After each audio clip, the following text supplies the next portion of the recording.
欢迎收看频道 DH 娱乐新闻，订阅频道，不要错过当天最热门的新闻。我们今天的时事通讯涵盖以下内容：沉香如梗在喉，杨紫诚意失宠，高虐剧情上演，重戳泪戳。沉香如碎花是一部著名的电视剧，共59期，目前占50%。刚开始的时候，很多人都认为这是一部极其冗长的电视剧，理由是篇幅太长，所以支翻了好几遍。杨紫和程毅的演技让第一期的言倩和应援显露了一些生机，彻底改变了观众对仙侠电视剧的看法。首先，由于演员阵容豪华，这部电影的兴致非常高。巨大的进步是因为主线创客的创新和跨越，让他们的主线故事与众不同。爱河的开场多么甜蜜，背后的剧情又将多么悲壮，往往很像程毅流离中孟子怡饰演的知喜和徐凯熙饰演的坏人萤火虫。诡计多端，让燕浅和应远的关系更令人遗憾，也更可怕，以至于难缠的燕丹竟然一跃而下。虽然被应远救了下来，但他的身体却是破碎了，不死之根也被泯灭了，这说明他的性格发生了翻天覆地的变化。在其他电视剧中，他是靠男主的力量勉强度日的，而他的容貌却完全变了样。根据另一种观点，他已经放弃了所有这一切的任何伪装，需要承认自己。应远带着他来到叶王川，说了无数没心没肺的话。尽管他说要让他安全地得到叶王川，重新从头开始，但他的心绝对是最痛苦的。覆盖在心底却又无法沟通的情愫，被程毅彻底破译。这一集中，应远的一举一动让所有人都泪流满面。他一言不发，直接修复了颜丹的记忆。不管他怎么回绝，都无法否认他对燕浅的主要记忆。看到应远对他的感情如此深厚，就连平时不苟言笑的帝尊都会为之动容。万一他有机会，以后就不会再发生这样的事情了。结果他承受了很大的折磨，大家都记得。醒来的时候，他已经主动换上了新衣服，所以他先去拿了一个玉佩，这条腰带是颜丹亲手为他做的。这是影灯仙子送给他的一枚朝拜徽章。应远指着自己的身体探话以示亲情，但他总算是把玉佩当成了玉佩，满脸欢快的神色。事后的千年，应远从来没有和他一起传达过，把他当成一种财富，因为他帮助人们回忆起他和燕丹的过去，甚至有些人觉得应远是一个被迷住的人，确保了自己的命运。生活，面对挑战，把这条腰带当作自己的，这并不难理解。综合考虑，燕丹已经确定变了应远。自从进入应远的现实，应远就看穿了无数的事情。经过如此匪夷所思的苦修，当他明白燕丹无法独自渡过野王河时，他也不会忍气吞声，更要保护自己。他所做的一切都会悄悄地伤害每个人的心。既然和颜丹在一起，皇帝陛下就需要管教或者管教。这样的人可以为自己的爱人投降。人生这样的执着，谁能顶得住？当他看到有趣的时候，他会觉得很痛苦，但当他下次仔细考虑时，他就会有另一种倾向。在燕浅看来，他所做的一切都比应远做的有进步。好极了，从一开始，燕浅还以为这是一场美妙的爱情，可是当他恢复视觉的时候，他突然明白自己判断错了。尽管他对袁的好感已经消失，但他并不后悔。在他的心里，他一直都承认莹媛是一个值得珍惜的女人。这就是这个世界上无人能预见的情况，应远终于察觉到了他。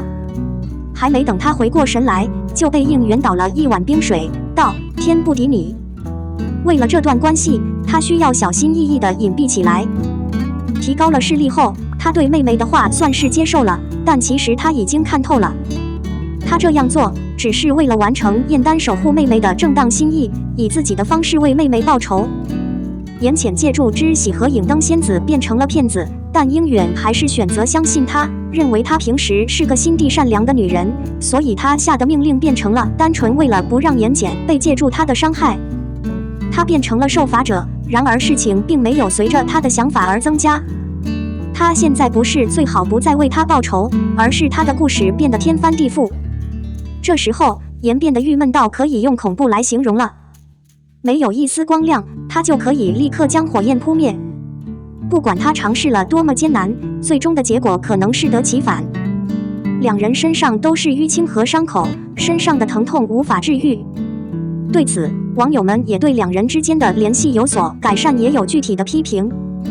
有人认为燕茜是个被诅咒的女人，但如果他们选择了应远，那很可能是其他的技术。一个被骗过却依旧倾向于接受真实的人，是一个普通的恋爱狂。为什么沉香木屑现在不再是一个诱惑？借助导演的帮助，内心最后他观察到自己根本没有认清，他和他之间存在着无数的误会和欺骗。燕丹平时就是这样，但应远却一次又一次地伤害他，让人类体会到他现在已经完全没有融入到燕丹的心里了。关于应远的一切，都是一厢情愿的质疑和自满。从他的构想开始，他就一直在考虑从燕丹身上具体的事情。燕丹只是想要一个简单的解决方案，然而应远的想法却变成了完整的结果。他甚至都没有考虑过燕浅能承担什么，能不能受到伤害，还是不能再受伤害。这就形成了一个无限的恶性循环，储存着包括对燕丹的限制。在给他最好的解决方案之前，他借助应援化为全身淤青。在燕丹被烧死的时候，这一幕无疑是可见的。临死前，他换上了护卫他不受惩罚的装备，现在却不再说燕丹怎么了，而是换成了调查。他一句话也没说，换成了开药，定位燕丹进退两难。直到燕丹倒在吴桥面前，应远迟早要开口，让他以后有风险再说。或许在他看来，燕丹现在已经不能被惩罚了，但是燕丹现在已经不能被惩罚了。但他没有这么认为，他甚至不需要相信自己。那种感觉甚至变成了发情期以外的感觉，而且在木桩上燃烧。这就是男人和女人的区别。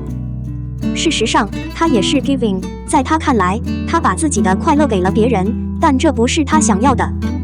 一厢情愿的追问，让燕丹一次次受伤，逼得他彻底放弃。不过现在说白了，只要燕丹配合他，就能从火的中找到自己的解决方案。这个机会可能很渺茫，从始至终，他现在都不需要再为燕浅还债了。这时候，应远脑子里最清楚的就是帝君的话，变成了守护燕丹。然而，现在信息已经在整个天庭的某个阶段展开。平日冷漠冷酷的皇上，竟然出现了亲情的征兆，皇上却硬要掩饰对燕丹的倾慕。总而言之，沉香木屑中的燕茜和应渊的关系错综复杂，让人着迷。但也正因如此，整个故事才变得格外精彩，人人皆知。已经取得了非凡的巨大进步。从当代的情况来看，这部电影确实是一部完全不同寻常的电影，可能会一次又一次的重温。02，肖战是怎么成名的？从郑正对他的评价来看，我承认越努力越幸运，这与外表无关。近日，于正在网上回应了网友对肖战的评价。于正在回应中表示，我很喜欢肖战，每次给他发信息，他都会很挑剔的回应。从回应中可以看出，肖战的内心是无可挑剔的。现在谁可能不再喜欢这种对的肖战了？事实上，以出道为由，肖战所做的一切都非常极端。他的认真也向我们展示了他的工作强度。正是这种尝试将美妙的电力传输给了许多人类。平日里，我们最能看到他的表面，以为他长得好看又努力，却看不到他诚实温和的一面。这就是他发光的原因。另外，肖战是一个有百分比感和界限感的人。和他一起工作的人都知道，他不是最有效率的专业人士，但也很有礼貌和谦虚，这使他成为了一个出色的合作伙伴。和他一起工作这么久，不管是董事还是高层，对他来说都是完全的回报。有人一口就给肖战下了这样的定义，现在一直微笑已经不干净了，温柔就更难了。如果是同一个角色完成了这些事情，并不代表就是这样。这小伙子有天分，是他的欲望，他只是选择了得到别人。肖战一口咬定，保持真诚是他更接近世界的心态，也是对人生的感悟和戒律。对他来说，即使他现在不再承认和怀疑，他也会观察他的个人想法，追求自己的梦想，绝不能轻易投降。此外，肖战是一个高超的人物，同时他也是一个高超的艺术家。他批判性的做所有事情，而且工作很努力。当然，和他那迷人的外表一样，他也很可爱。